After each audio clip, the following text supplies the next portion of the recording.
Thank you. All right, I'm so sorry you missed my very endearing introduction.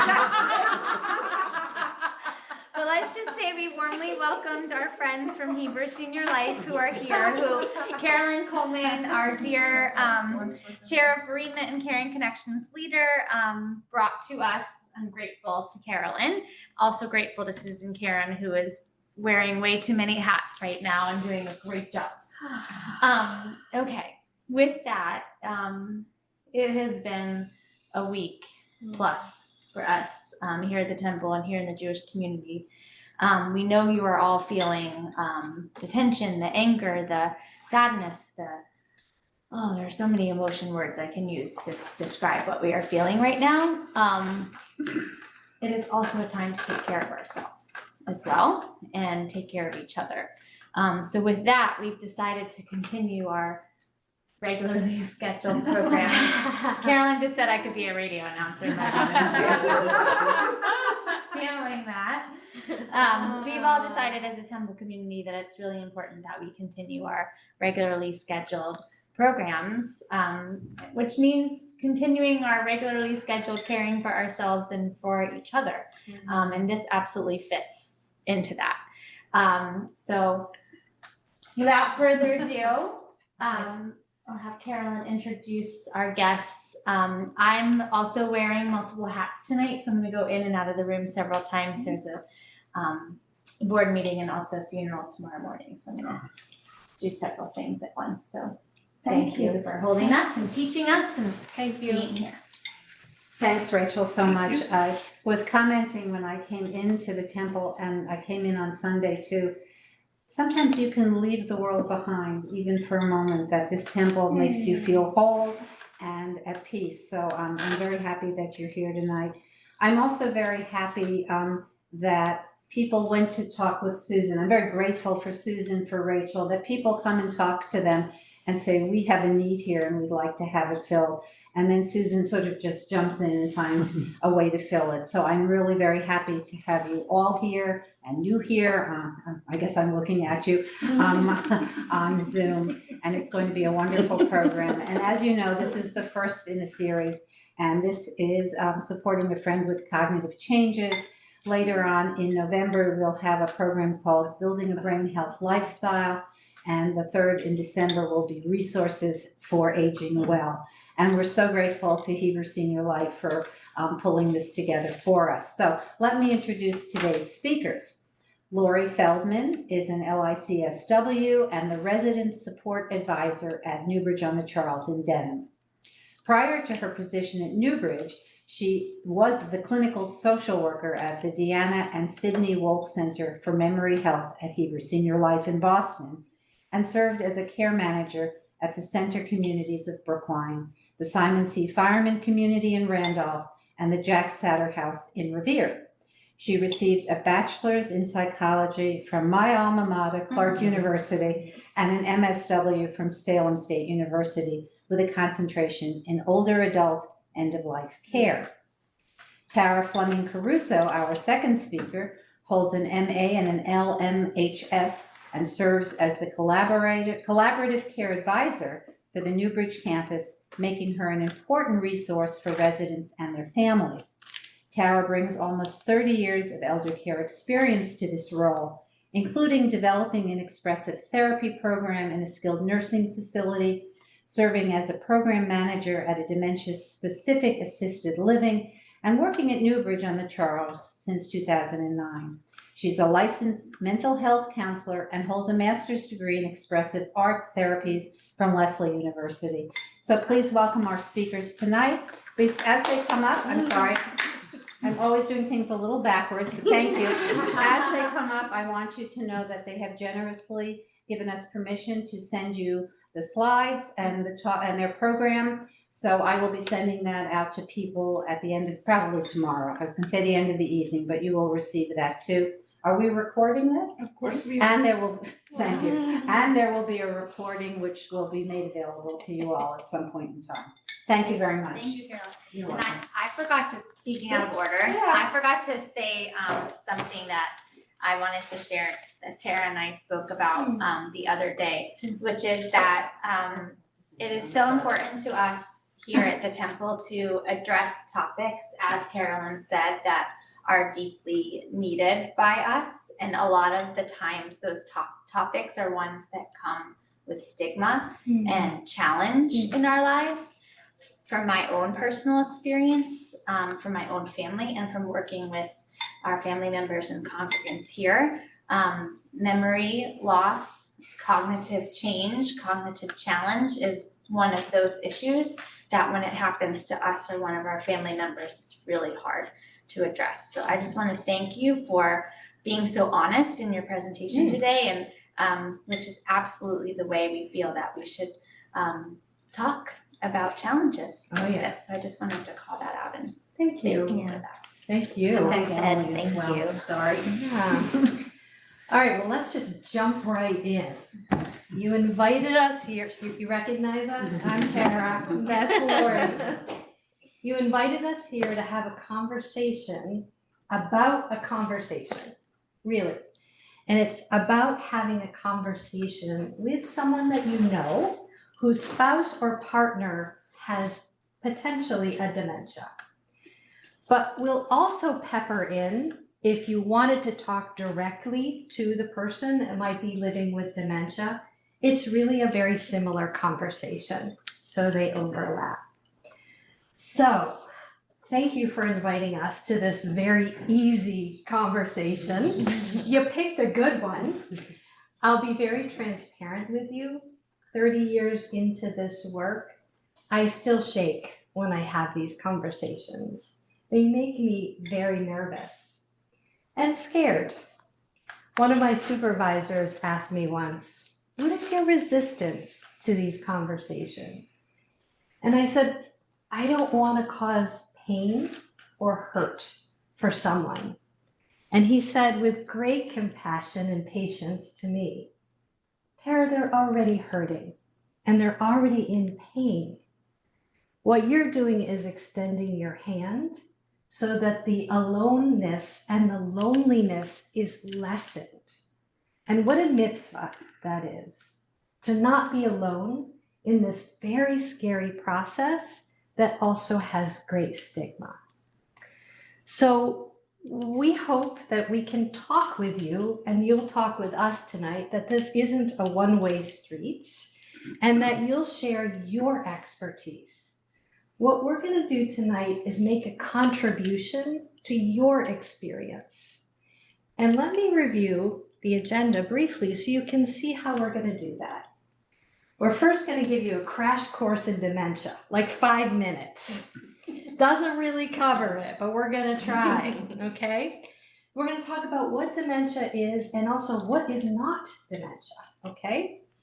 And then we're going to give you some things to consider before you set out to have this conversation, because you want to prepare for it. We're going to give you some actual prompts to start that conversation. And then if the person with whom you're speaking is open to you being part of their process, we're going to give you some ideas as to how you might best support them and their family, what the activities are that might be helpful, and the resources. Then we're going to talk about healthy resistance. So the person with whom you might be speaking has every right to say, "No, thank you. I'm not interested in this conversation." And that we must respect. However, there may be times where you feel that there are serious safety issues at play. And very briefly, we'll just share some of the resources to go to if safety is compromised. And then we'll share resources, and hopefully we'll just continue this conversation at the end with questions if you have them. But please interrupt us, make your contribution to our evening together. I'll pass it on to you. Wow, thank you. Thanks, Tara. I've prepared some notes because there are some thoughts and ideas that I want to make sure that I get out in the right way. So please forgive me for doing a little bit of reading, but don't let that stop you from asking a question, piping in with some feedback or comments. So as Tara said, we're going to jump into just a very brief description of what is dementia, and in comparison to normal aging or normal age-related brain changes. So it's important to understand the difference. We're not asking you to make a diagnosis yourself of dementia. I don't think any of us are prepared for that. It's quite a process. However, just know that if you have a concern about someone, it could be any number of things that's causing the symptoms that you're noticing. So we just want you to know about that. So briefly, dementia is not a normal part of aging, as you might know. However, it is very well known, and it is becoming more known because of our aging population, and age is the biggest risk factor for developing dementia. So as our population ages, we have technology and medical advances that help us live longer and healthier lives. Dementia is that big risk factor, but it's not considered a normal part of aging. What dementia is a condition of global deterioration of memory and cognition, and it impairs thought and social functioning. Dementia is progressive, and the thing to know about comparing it to normal age-related brain changes is that you can think about it as, is this disrupting my daily life and my daily functioning? Is it frustrating? Yes, but is it really very disruptive? No. Then it's usually something you don't have to start worrying about unless, of course, you want to follow up. So dementia can be caused by a number of different conditions, Alzheimer's being the most common. And that's why when we think of dementia, sometimes we use the word Alzheimer's interchangeably, but Alzheimer's is actually the disease that causes dementia. And Alzheimer's is a brain disease that causes a slow decline in memory, thinking, and reasoning skills. So Alzheimer's being just one cause of dementia, we want you to know the difference between dementia and normal age-related brain changes. And normal age-related brain changes include some memory loss and changes in thinking. As we've likely all experienced changes in our physical health as we age, we're very aware, our brains change as well. And for some reason that can be for many reasons, that can be a harder change to adapt to depending on how it affects our lives. So some of these normal changes in our brains can be frustrating, but they also can be considered normal. Okay, so let's get to the comparison of dementia versus normal age-related brain changes. So in someone, Next slide. oh, nope, we're still here. I know. It has barely any words on this slide, No, but it's all a good. lot of information. Thank Okay. you though Okay. for checking in. So in someone with loss from dementia, you might notice poor judgment and decision-making ability. So changes in those things. And what that might look like in the everyday is difficulty managing their budget, making poor decisions about what to spend money on, and so on. And in someone with normal age-related brain changes, you might make a bad decision once in a while. Sure, we don't always use our best judgment all the time, but it's occasional. You might occasionally forget to make a monthly payment. In someone with loss from dementia, you might notice they lose track of the seasons or the dates. And that might look like someone who might be wearing clothing that isn't appropriate to the season or the current weather, and they're just not aware of it. In normal age-related brain changes, you might forget a holiday or what day it is, but we usually remember it later, and it doesn't really impact our day very much. In someone living with dementia, they might have difficulty having a conversation. So they might have some word finding difficulty, or they're not able to complete a thought. They just lose their train of thought. Also, they might have trouble perceiving information, so taking in what's going on around them. Someone with normal age-related brain changes might sometimes forget a word, might also have more frequent tip of the tongue moments, which again, these are probably the most frustrating things that we live with as we age. However, those, when they just happen occasionally or they're just happening a little more often, but it's not something that's getting worse and worse and worse. That's usually considered normal age-related change. And then finally, you know, on my short list for this crash course, someone who's living with dementia might misplace things and not have the ability to retrace their steps. And someone with normal aging might lose things from time to time, but you do have the ability to retrace your steps. You don't always find it, okay? That happens to all of us, but you are able to think in an organized manner to say, where was I last? Where should I look? But if you're having more clinical problems, then you might not be able to go through that process. Okay, that was my crash course. Just some things to keep in mind and to compare really with someone who's living with dementia and someone with normal brain changes. Right. Yes. So, thank you. You described a lot of sort of behavioral flags to keep an eye out for. Has the medical field made progress in terms of a more definitive diagnosis, or are the behavioral flags something that can then lead you to go to your physician and then additional testing can be done?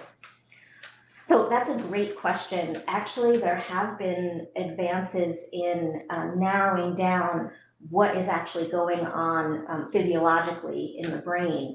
The neurologist I used to work with when I was at the Wolk Center in Roslindale, he performs spinal taps.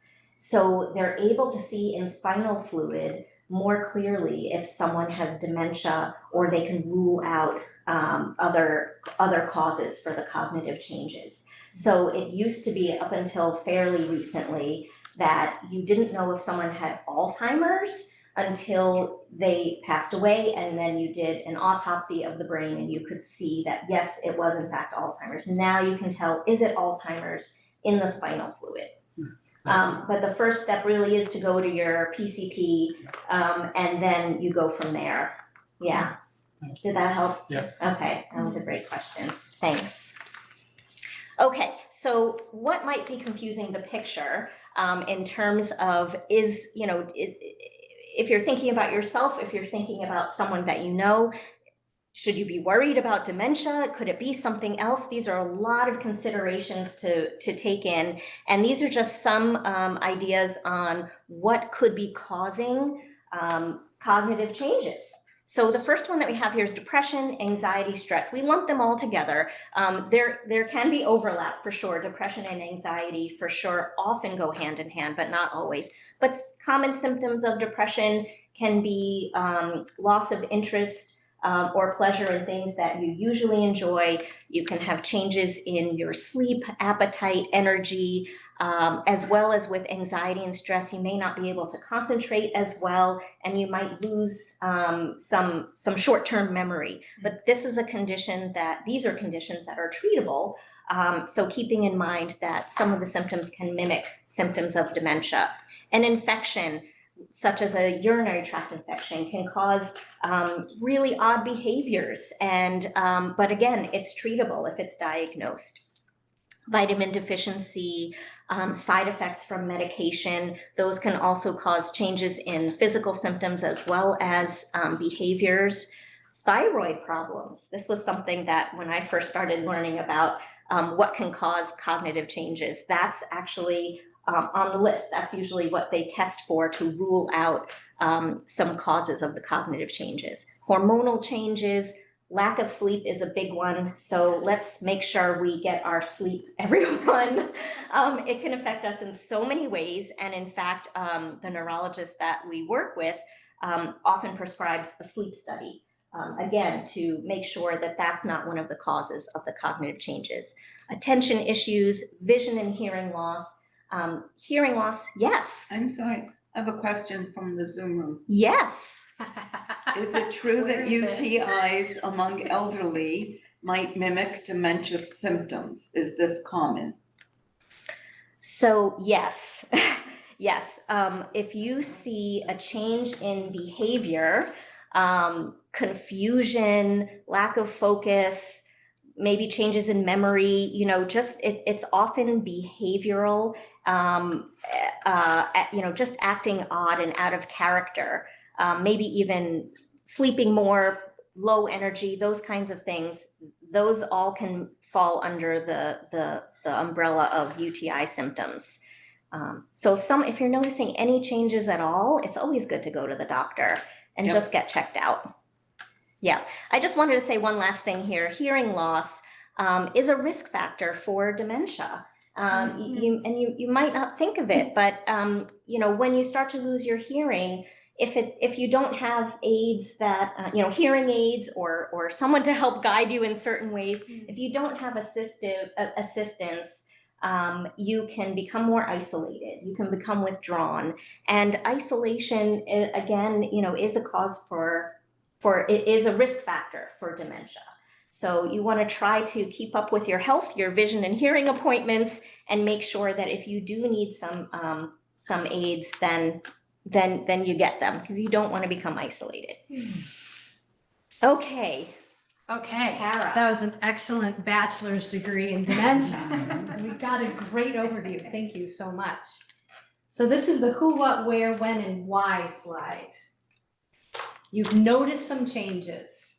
All the things, among the things that Lori listed, you've noticed some changes in your friend's spouse or partner. So that's the what. Why are you having this conversation? Because you've noticed some change. Where might you have a conversation? So something to think about as you're planning. I always want to create a space, if I'm going to have an important conversation like this, where the person receiving the information feels the most empowered and in control.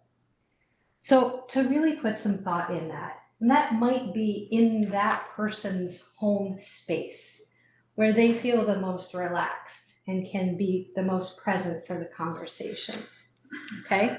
You also want to think about, where will it be the most quiet? Where will you have the least amount of distractions or interruptions?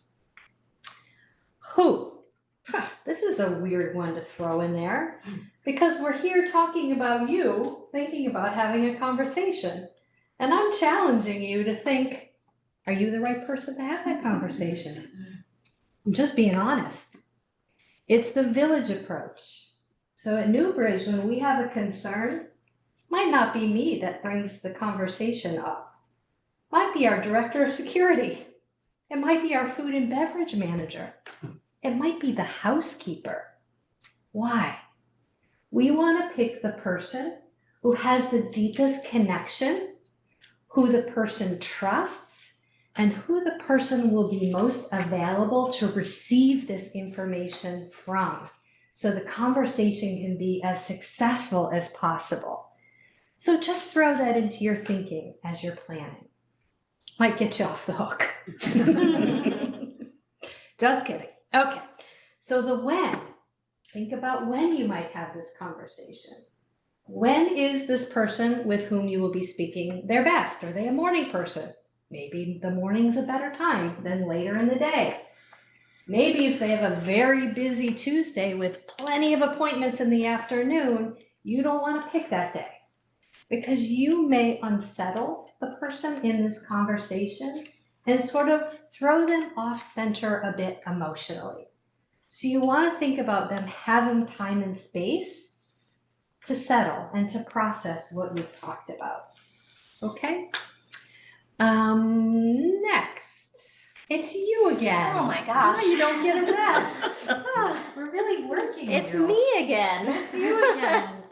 Okay, so this is the how to have the conversation, but it's merely some suggestions, some things to think about. It's not the end all and be all of how to do it.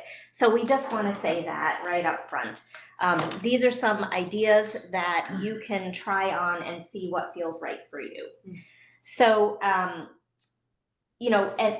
as Tara said earlier on, these can work with a conversation with the person you might actually be concerned about, who you're seeing some changes in, but they could also work with the spouse or partner of the person you're concerned about. So they really can be interchangeable if you just change them up a little bit. Okay, so again, just you would have to decide what feels most comfortable for you. So let's go to box number 1. I've noticed X and I'm concerned. Have you noticed? Are you worried? So X could be any number of things. I'll give you some examples. I've noticed your spouse or partner has been much quieter lately, and I'm concerned. Is that something you've noticed? Would you like to talk about it? I've noticed you've been having some trouble finding your words recently, and I've been a little concerned. Would you like to talk about it? Have you noticed too? I've noticed that your spouse or partner hasn't been at our meetings as much recently, and I've been concerned. How are they doing? Do you want to talk? These are just some openers to say, hey, I've been noticing and I care. It's not meant to be, I'm watching you and your every move, and these are some things that I'm picking out here. It's coming from a place of caring, and I imagine that if you were to have this conversation, you would make sure that that's the impression that you want to convey. Yes. This is from me, not the Zoom group. Okay. In my position, I talk to everybody, and this program came about because a temple member approached me and said, I'm very worried about a friend of mine. I don't know how to approach them or what to do or whatever. Yeah. And for that person she was talking about, I had a lot of people come to me and say, we're very worried. Mm. And so I took the spouse into my little office one evening after services because I was told that if anybody could talk to him, I could. And I told him with all the love in my heart that this was coming from me and everybody that loved them, and that we are very worried. And his answer was, I've got it, it's fine. And I had 2 parents who really thought that the Nile was a river in India. Mm. They did not realize that it was a huge thing, the Nile. And I'm finding, I have been here for 29 years, so when I tell you I know everybody, there's a reason. But I'm finding that as the population is aging, we are having a lot of members who I can see declining cognitively with their spouse trying to make up for it and hide it. Mm-hmm. And I don't know if it's fear, it's probably all of these things. It's fear, it's embarrassment, Mhm. it's sadness. Mm-hmm. I'm guessing it's all of these things. Mm-hmm. And while I've tried with this one particular family, and he was very gracious when I spoke to him. Yeah. He was not angry, he appreciated it, he loved me for it, Mm-hmm. but there's nothing that's changing. And I was a caregiver for 23 years. My father was actually in Newbridge, died at 93 with not one cognitive issue in the universe. God bless that man. That's amazing. So I'm not used to this personally, but I do know what it's like to be a caregiver. Yeah. And I tell our members all the time that I never worry about the patient because they are being taken care of. I'm worried about the caregiver. And so I looked at this man and I said, I am worried about you. She cannot walk without you. You do all the cooking, you do all of these things. And he poo-pooed me. Mm-hmm. And so I tried, and I don't think there's anything else I can do. I just wish there was something I could do. Absolutely. I mean, it sounds like your approach was the most loving, caring, the best that you could possibly do. And it also sounded like you were a really trusted voice in his life. So it made sense for you to talk to him and speak about your concern, not just coming from you, but from others who care. And I'm hearing how hard it is to hear someone say, thank you, but no. We're gonna keep going along and nothing is gonna change. And in all of my power, I'm going to make sure that I'm gonna be on top of this no matter what.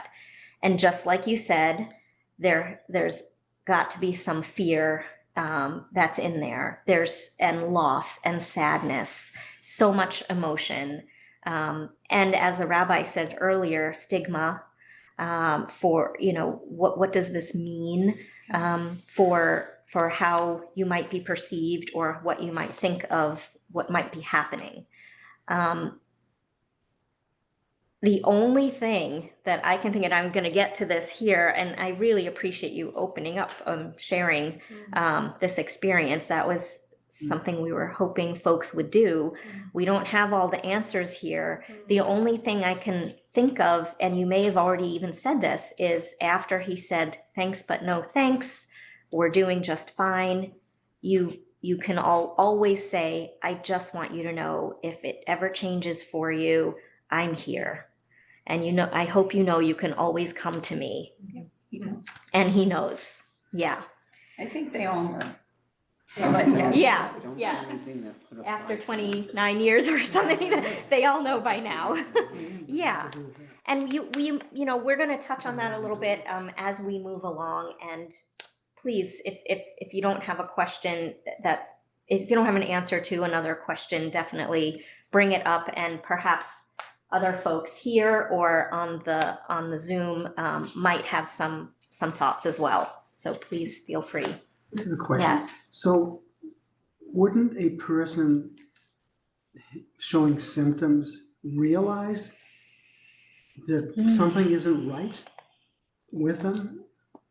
Not always. Yeah. Not always. It sounds odd to say, but having a lack of insight into your own abilities or loss of certain abilities is fairly common. Really? Some people have, my grandfather had Alzheimer's. I was very close with him. He was a very stubborn and proud person, and he could not stand the fact that he was forgetting things and he couldn't come out with the words, and it was very, very frustrating for him. And he really kind of fought it every step of the way. It was very hard for him. I've worked with people who really don't have the insight, and therefore their safety is at risk because they're doing things that they think they can still do, but it's not safe for them to try it anymore because they're not able to follow through in the way that they used to. For instance, driving. You might think that you still have the speed and the reaction time and the eyesight and all of the things that are so important to driving, visual, spatial perception. But in reality, you might be a danger to others. And so the insight isn't always there. Yeah. Oh. And perhaps with short-term memory, you don't remember that you don't remember. So there's that as well. So it's not always the case. Yeah. We have a question. Carolyn.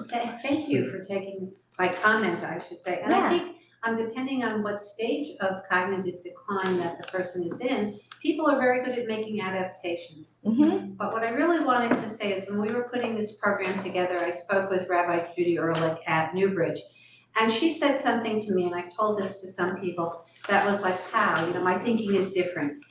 I think it's not always denial when a person having cognitive changes or her partner, his partner. It's sometimes that the partner may be trying to preserve the dignity of the person who is going through cognitive changes. And that really changed my thinking on how you approach people, because I think it's important to help people maintain dignity and maintain their sense of self. So it was just a new way for me to think about why people may not be so open or so approachable about this issue. It's a stigma, but it's also they're trying to be protective. And I think that's a different way of looking at it. And I'm sure you're going to address that. Absolutely. It sort of opened my mind to thinking of it in a different way. That is an amazing point. I'm so glad that you shared that. She's an amazing human being. Yes, Rabbi Judy. She's so wonderful. And that, I just want to comment on that,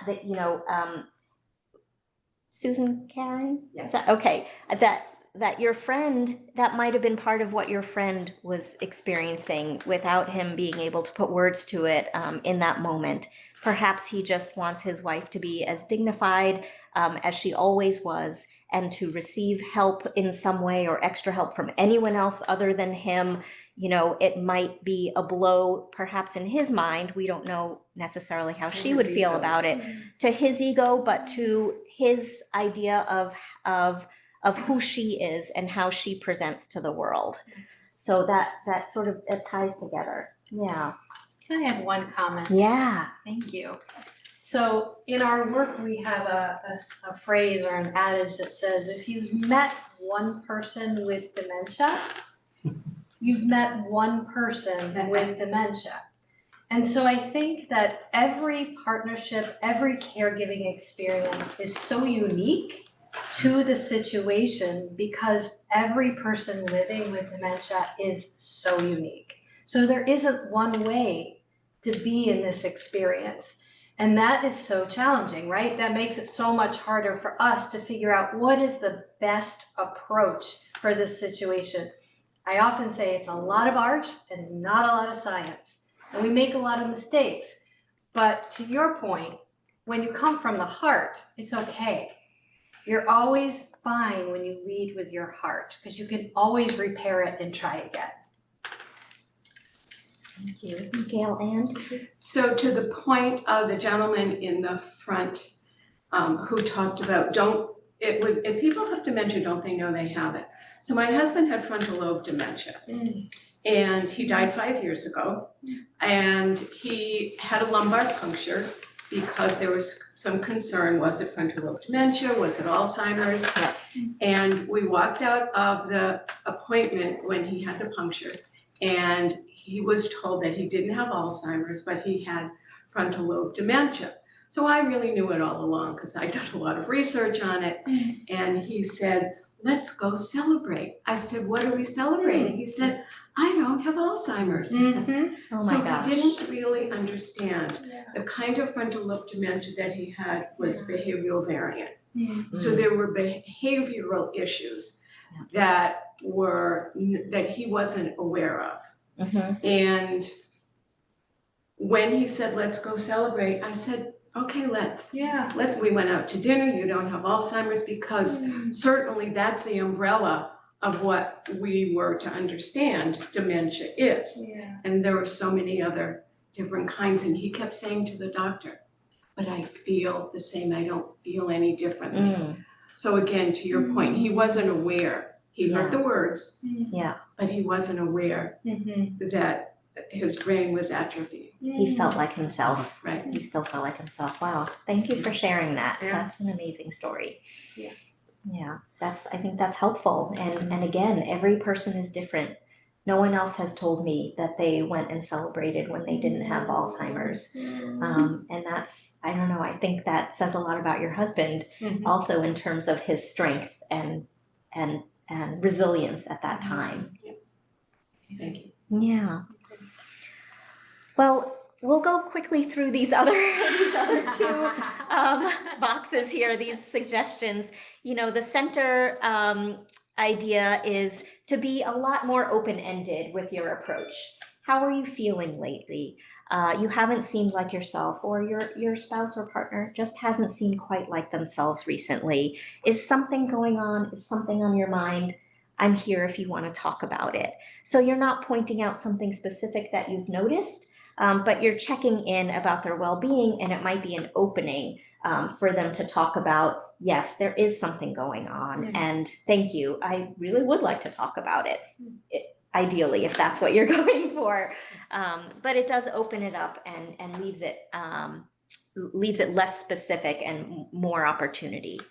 And then finally, and this is what Tara touched on earlier, it's really okay to say that you're nervous to have this conversation. You can actually say, this is really difficult for me, but I care, and I want you to know that I'm thinking about you, and I've seen X, or I see that you're not quite yourself, or your spouse or partner is not quite themselves, and I'm concerned. Would you like to talk about it?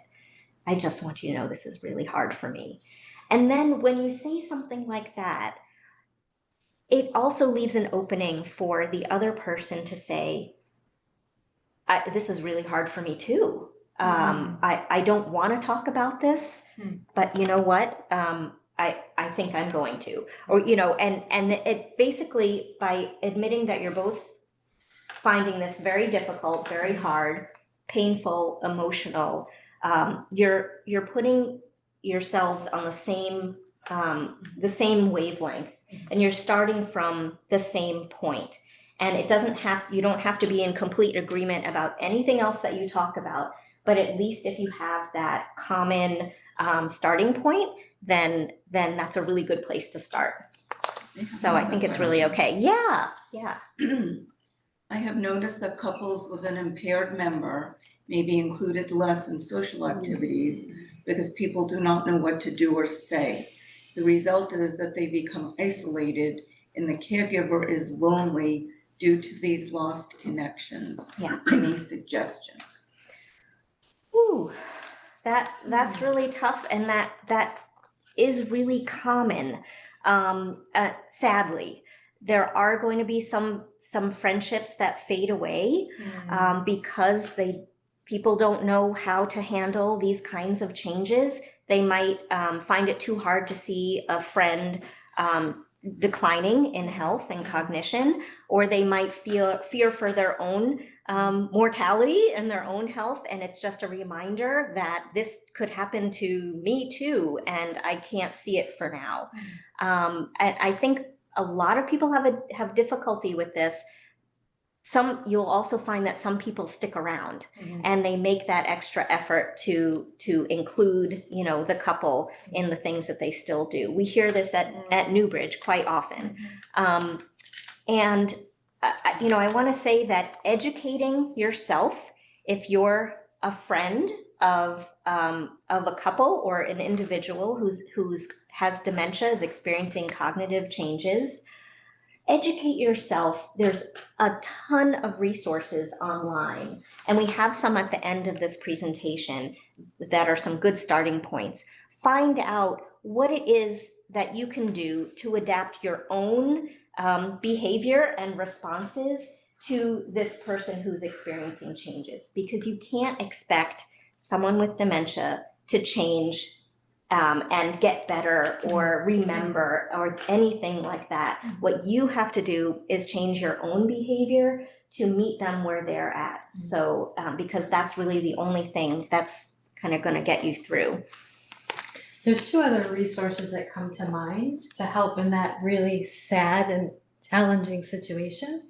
There's some support groups that are designed for both the care partner and the person living with dementia. And that becomes a really wonderful social container for people to feel really safe and to make connections that could extend outside of the group time. Another resource is something called a memory cafe, and they've kind of popped up all over the place. You may even have one here. We don't have one here, but we've Okay. participated with, I've forgotten her name now, as Jewish Children's Service. Yeah. Adult Services. Donna? Was it No, Donna? I can't think of her name Okay, right now, it's I'm all sorry. good. It's all good.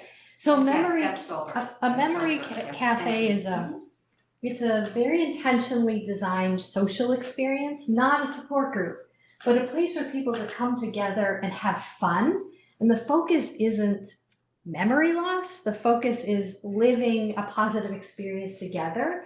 And through those experiences, because it's the person and the care partner, you also might make some friendships that are nurturing during that difficult time.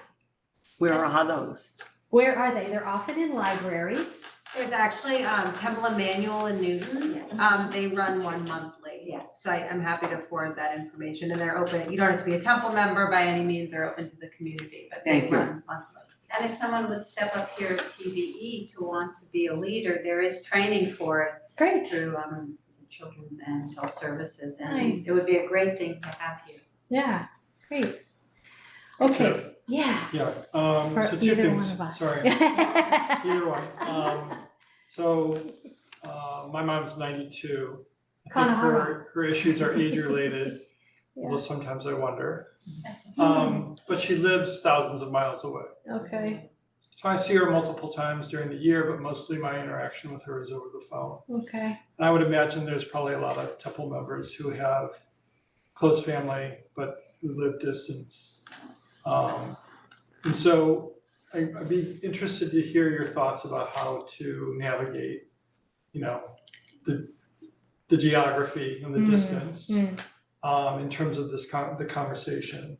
And the other thing I found with my mom is the conversation can rarely take place in one sitting. Right, That it takes time, yes. unfortunately, a lot of time. And Yeah. I'd be interested to hear your thoughts about managing that and what signs to look for that might suggest that time is no longer a luxury. Wow, how much time do we have? I know. Speaking of time. Oh boy. All right, well, let's break that down. So first of all, it's really hard to have these conversations long distance. Yeah. So if you ever have the opportunity to be in person, I think that's ideal, which you already knew that. Do you have that opportunity? At different times during the year, yeah. Okay, so if you can intentionally set time aside during every time that you're with your mom and preview that. So make that a normal expectation of your time together. We're gonna learn together about what matters most to you and talk about some of your care preferences and needs if things should change. And just keep building on that. And you said it so beautifully, we didn't say it. I know, we This didn't say isn't it one yet. conversation. This is a journey. And who knows how many conversations it is. But you're right, it's a process. So on the next slide, did you want to say something? No, thank Okay. you. You had a nice smile on your face. On the next slide, I'm going to address part 2. So this GCM is, oops, I forgot that's a touch screen. Woo, I feel magic. GCM stands for Geriatric Care Manager. This is your gold. This is your power resource. Whether you live close to the person you're worried about, or if they live far away, and more so if they live far away. Do you know about geriatric care managers? Okay, wonderful. So for other people in the audience that might not know, a geriatric care manager is someone who is well educated in supporting older adults and their families in navigating the aging experience. That's what we'll have. Yeah, and it could be a social worker, it could be a psychologist, it could be a licensed mental health counselor, it could be a nurse. Really good to know that they come from different disciplines because for your unique situation, you want to tailor it with the person with the best background. So maybe you have that in place already, but that's like super helpful if you would consider it, something to consider. And then you said, what are the warning signs? Oy! So super hard because you're not there. So who are the eyes and ears that check in on your mom? You want to be in close conversation with them so that they can report back to you what they're seeing. But for me, it's like the bottom line is safety concerns. If there's wandering, if someone's leaving the stove on, if someone is falling a lot, these are the triggers that are like, okay, we need a plan. I don't know what the plan is, but let's just talk about it and figure out what would be the best and most comfortable for you. How does that sit with you? Yeah. Do you want to share any more? So my brother and his wife live nearby, but they're not always there. They're retired, they travel. Yeah. Also, Yeah. going back to the slide of who is the right person to have the Yeah. conversation, Who is it? not him. Okay, so you know it. Good.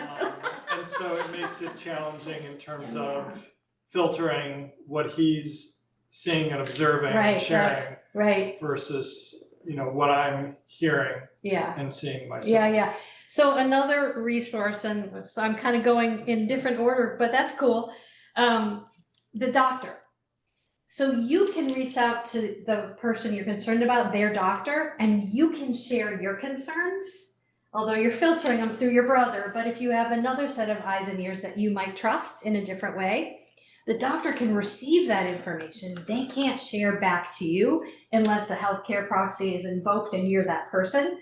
But they can certainly take all of that information in and use it as they're treating your mom. So something to think about. I bet you already did it. I think you have some good plans already. Sometimes. See, I know it. Okay, so quickly, because we are getting towards the end and I want to make sure that you're getting what you need in this conversation. So I'll just touch very briefly and then we'll move on. But so this slide was, if the person acknowledges that there's a concern and they want you to partner with them and be in conversation and be supportive, these are some of the things to think about. So resources.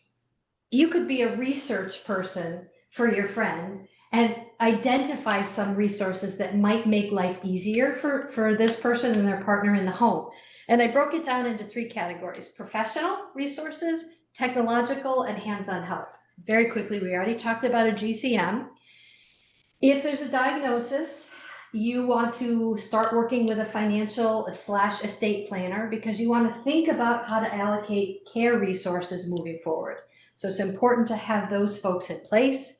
You might want to have a safety evaluation in the home to make sure that it is the safest environment, as safe as possible for the older adult living there for as long as they live there. And then we also talked about support groups. Technology, not my strength. See, I'm so afraid I'm even touching the screen. I don't know what's going to happen. But there are so many resources out there on the web, and like every website nowadays is as good as a book, right? It has so much information. I would guide you to the Alzheimer's Association, even though it's Alzheimer's specific, it's dementia encapsulated. So plenty of resources there. And there's lots of assistive technology. Now there's these little robots that have people's medications in them, and the robot tells you when it's time to take the medication. The little drawer pops open and you can take your medication. There's smart speakers that connect to smart devices in the home that turn on and off lights, that help with thermostats, that adjust cameras. So if you're far away, you can have some connection to the home as well. And then there's hands-on help. So private caregivers, people that you might hire, and maybe that's something to consider even for your situation. Maybe not to give care yet, I don't know, but maybe a companion. A companion is someone who doesn't do bathing, dressing, grooming, toileting, showering, all those things, but takes the person out to the museum or goes grocery shopping and can look and see, what's in the refrigerator this week? That was there 3 weeks ago. I'm just making note of that. So they see things during the visit, but they're not doing hands-on care. Maybe most importantly, if this person with whom you spoke wants you to be part of their process, maybe all they want is friendship. And that might be the most important thing to the question that came from the Zoom. How isolated people can feel. And friendship could be the most powerful resource you could provide. Okay, how are we doing? We have a question. So We're ready. 2 things from the Zoom room. One, JFNCS in Waltham Yes. does a memory cafe once a month. Yes. And the second thing is, can you say a few words about medication and its effectiveness? A dear friend has just gotten a diagnosis and tells me he's going to be put on a drug. So I'll start. You might be the best person. So medications somewhat fail us in this disease because there is no medication to make it go away. What medications can do is mitigate the symptoms and maybe slow the process. So we haven't nailed that one yet, but it is certainly something that most people who receive a diagnosis are going to be offered as part of their beginning symptom treatment. Do you want to add anything to that? That was well said. Why, thank you. Any other questions? Okay, so we're at 8 o'clock now. How is everyone doing? Can we have 5 more minutes? Yeah, Yes, you can okay. have as long as you need. Yeah. Okay. I'm sorry, I don't make the rules, but I. That sounded very authoritative. I'm gonna sit I'm back okay with down. that. Okay, so I'll try to be brief, although I and very wordy and detailed. I'm gonna try. So we've already talked about some resistance. We're calling it healthy resistance because everyone has a right to say no, thank you, and I'm gonna do it my way, whether I think it's whether it really might be the best way or whether you think it's the right decision or not. People have the right to say no, thank you. Another possibility is that if someone admits that, yes, there are some problems, things are changing, but you know what? What's the point? There's no cure. And Tara started talking about this based on the medication question. Here are some possible responses for you to know about that. Yes, there is no cure for dementia and all the different causes of dementia.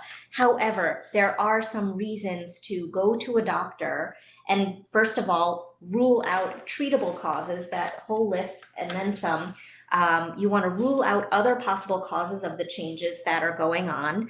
There are some medications, FDA-approved medications, that can be helpful to mitigate some of the symptoms, usually in early up to moderate stage dementia.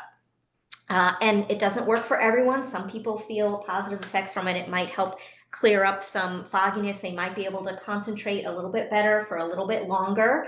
They may even notice that their memory has improved slightly. So these are temporary improvements, but if it helps you live a better quality of life for longer, then people are open to trying it. And that's what medication really can be for. Clinical trials, there's always an opportunity to enter clinical trials. We live in a wonderful area with lots of hospitals, lots of research. And also, as Tara was starting to say, when you know what is going on, if you receive a diagnosis, you can then plan. You have this sort of blessing of time if you're earlier on in the disease process.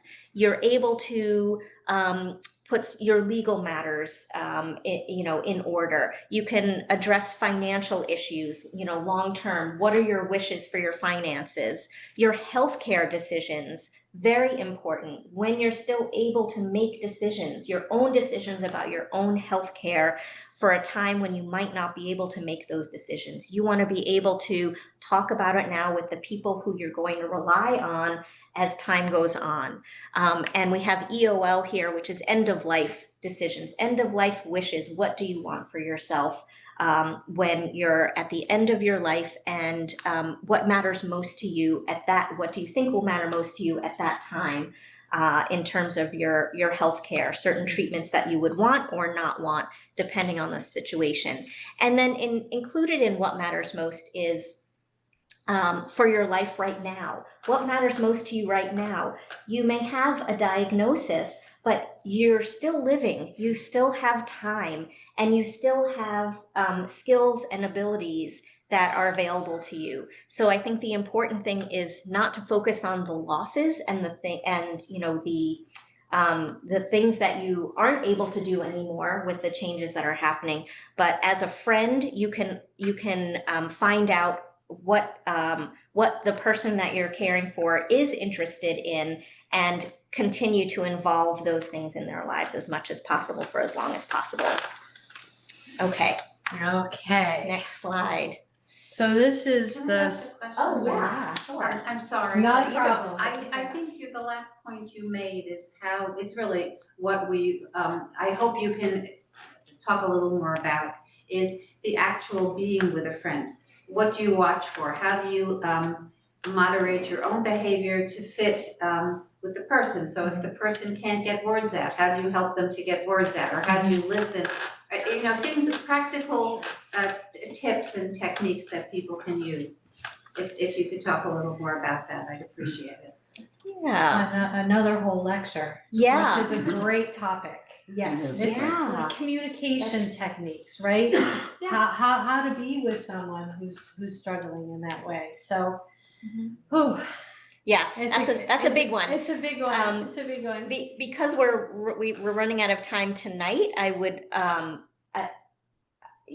would refer you to some resources. The Alzheimer's Association has a lot of sort of like fact sheets And, 10 ways to communicate with a person living with dementia, or 10 signs to look out for, things like that. There's some other resources on here that we'll have at the end. Great, thank you. But honestly, just getting to the example that you gave, sometimes if someone is having trouble finding a word, it's really okay to say, I see that you can't get the word, I have an idea what you're saying, can I say it, or do you want to get it yourself?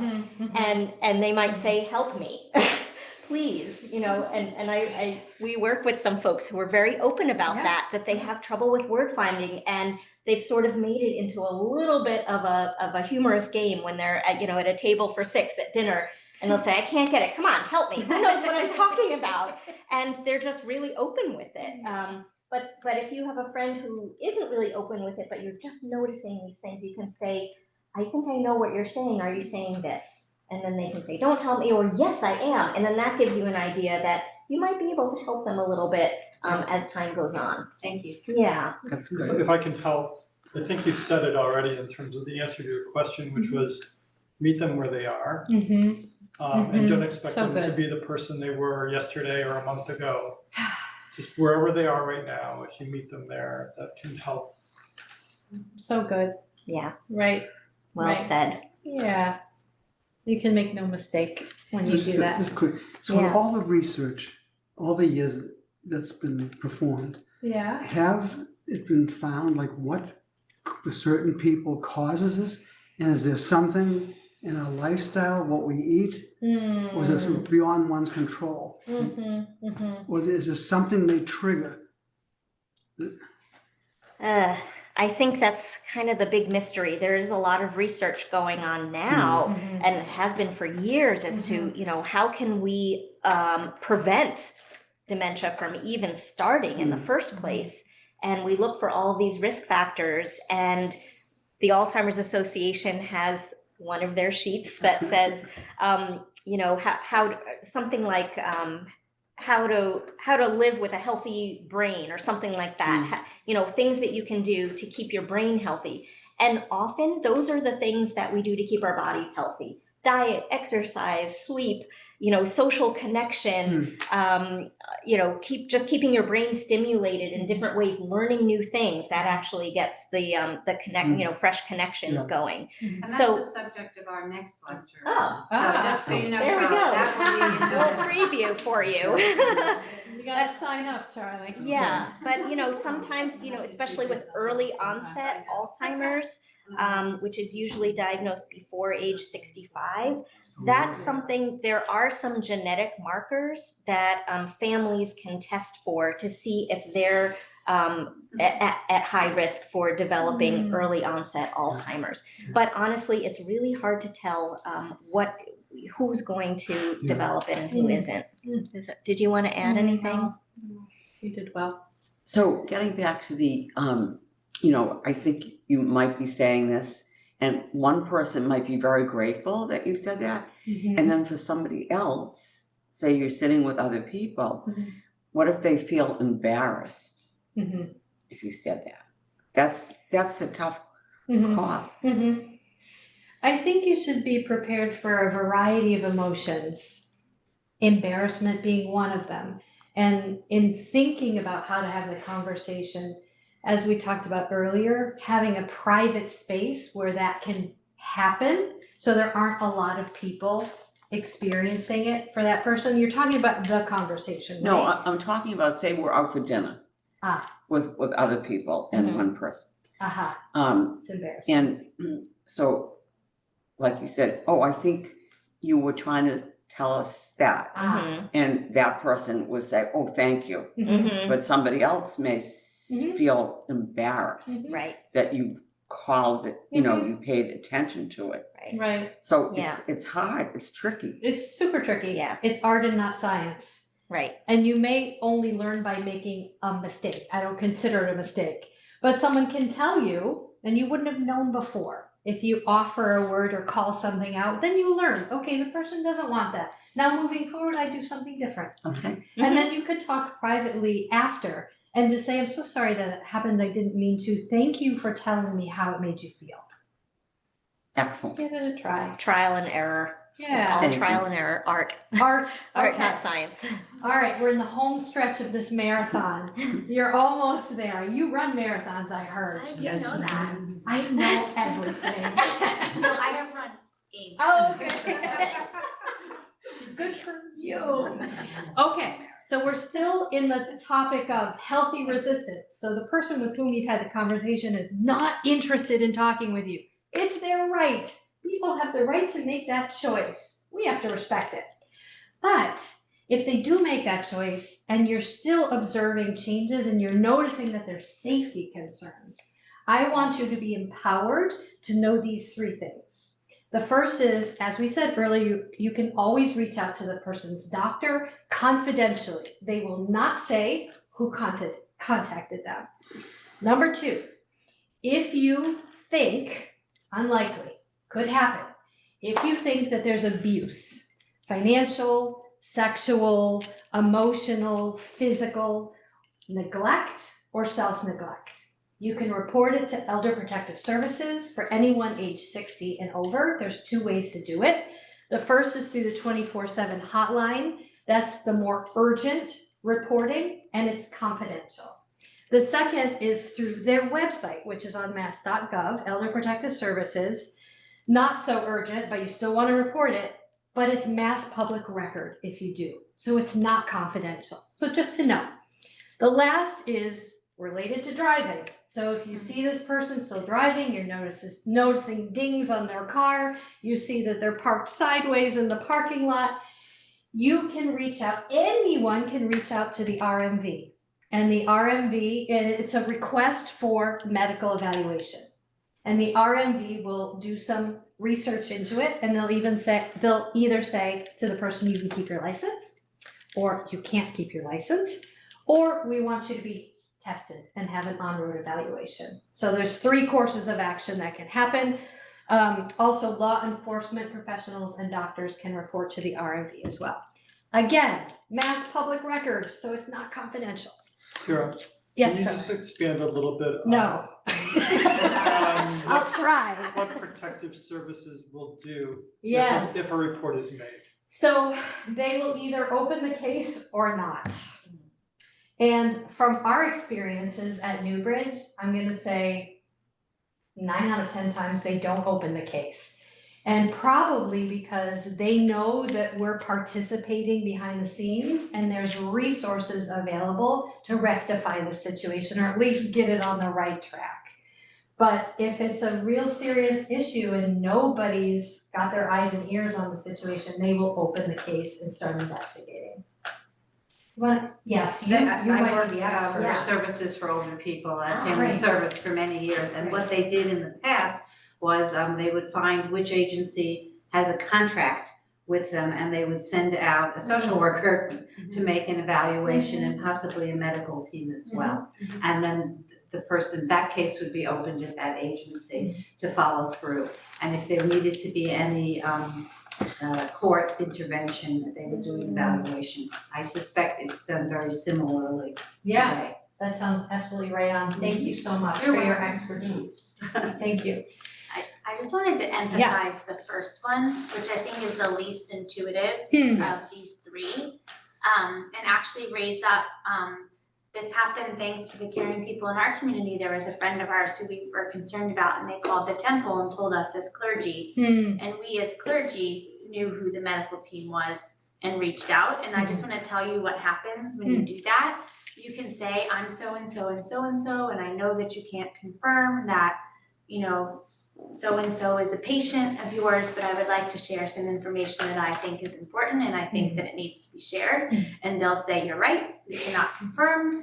What do you have to say? And they'll listen and they'll say, thank you, we've noted that. And then you at least know that your concern has been passed along to the medical professional who hopefully can do more about it. Thank you, Rabbi. We're moving now to our very last slide. So I'm not really going to go into detail because they're all listed here for you.